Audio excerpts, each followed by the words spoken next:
Hi friends, welcome back to Sushma new vlogs. నేను హాట్గా snacks చేద్దామని ప్రిపేర్ అయ్యాను. స్కూల్ నుంచి రాగానే పిల్లలకు కానీ, మన ఆఫీస్ నుంచి రాగానే హస్బెండ్స్ కానీ, మనకు కానీ ఈవినింగ్ ఏదైనా తినాలి అనిపిస్తుంది కదా.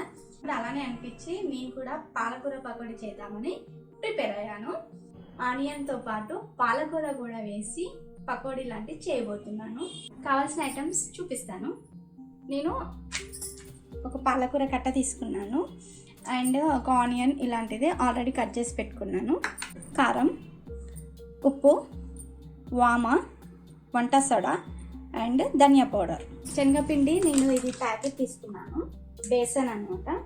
సో నేను ఇది వేసి చేస్తాను. ఇప్పుడు మనం దీనిని ఇలా తీసి ఇందులో కొన్ని కాడలు ఇలా పెట్టేసుకొని మనం సన్నగా తరుక్కోవాలి. సో ఇలాంటివి ఏమైనా ఉంటే తీసి పడేయాలి. సో నేను ఇప్పుడు ఇవి సన్నగా కట్ చేస్తాను. మరీ సన్నగా కాదు, కొంచెం ఆకులాగా ఉండేటట్టు కట్ చేసుకోవాలి. మనం దీన్ని ఇప్పుడు బౌల్లోకి తీసుకొని వాష్ చేసుకున్నాం అంటే వీటి మీద ఏమన్నా డస్ట్ అలాంటివి వెళ్ళిపోతాయి. సో మనం కడిగాక మంచి ఇలా ఫ్రెష్గా ఉంటాయి అన్నమాట ఆకులన్నీ.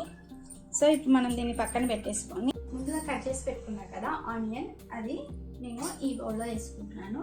కొంచెం వెడల్పు బౌల్ తీసుకుంటే కలుపుకోవడానికి ఈజీగా ఉంటుంది కదా. సో వేసేసుకున్నాను.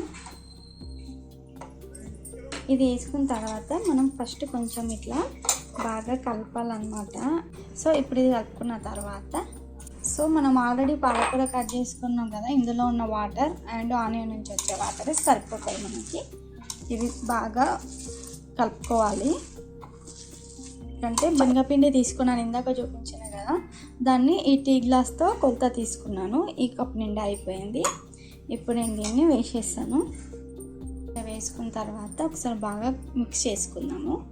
సో ఇలా కలుపుకుంటూ ఉంటే చూడండి మొత్తం కొంచెం తడిగా ఉంది కదా, అదే సెట్ అవుతుంది, వాటర్ అయిన అవసరం లేదు. సో ఇప్పుడు నేను ఇందులో కారం వేసేస్తున్నాను. ముందుగానే నేను క్వాంటిటీ తీసి పెట్టుకున్నాను కదా. 1 spoon salt, next baking soda అన్నమాట, వంట సోడా. వామ టేస్టీ కోసం యూజ్ చేస్తారు. ఇంకా శనగపిండి కదా, కొంచెం గ్యాస్ ట్రబుల్ అది ఉంటే కూడా ఇది కొంచెం తగ్గుతుంది అనమాట. అండ్ ఇది వచ్చేసి ధనియా పౌడర్, టేస్ట్ కోసం ఎక్కువ వేయట్లేదు. సో ఇవన్నీ వేసేసుకున్నాం కదా, ఇప్పుడు బాగా మిక్స్ చేసేసుకోవాలి. చూడండి మనకి అతుక్కపోతుంది కదా, అంటే ఇందులో ఉన్న వాటర్ వచ్చేస్తుంది. సో మొత్తం కలుపుకున్నాక ఇలా అయిందనమాట. ఇది మనం 5 minutes నానబెట్టుకోవాలి, ఎందుకంటే కొంచెం దగ్గరకై నానిపోతుంది. సో టేస్ట్ ఇంకా బాగుంటుంది అనమాట. సో ఇది 5 minutes పక్కన పెట్టుకుని మనం ఆయిల్ వేడి చేసుకున్నాం. ఇప్పుడు వేడి అయింది కదా, మనం పకోడీ వేసుకున్నాము.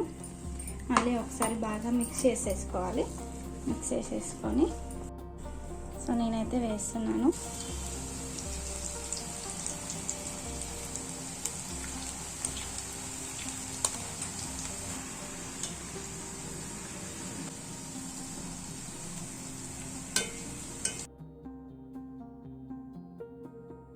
సో ఇలా రెడ్గా అయిపోయాయి కదా, ఇప్పుడు మనం ఒక బౌల్లోకి సర్వ్ చేసుకుందాం.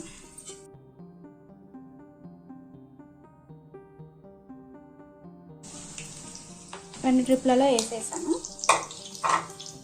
సో ఇలాంటి రెసిపీ మీరు కూడా ట్రై చేశారా? ట్రై చేసి ఉంటే కామెంట్ చేయండి. నేను ఒక ప్లేట్లో టిష్యూ పేపర్ వేస్తున్నాను. ఇక్కడ ఆయిల్ మొత్తము లాగేసుకున్నాను కదా. వేడి పకోడీ రెడీ అయిపోయింది. చాలా ఈజీ ప్రాసెస్ కదా, చూసారు కదా, మీరు కూడా ట్రై చేయండి.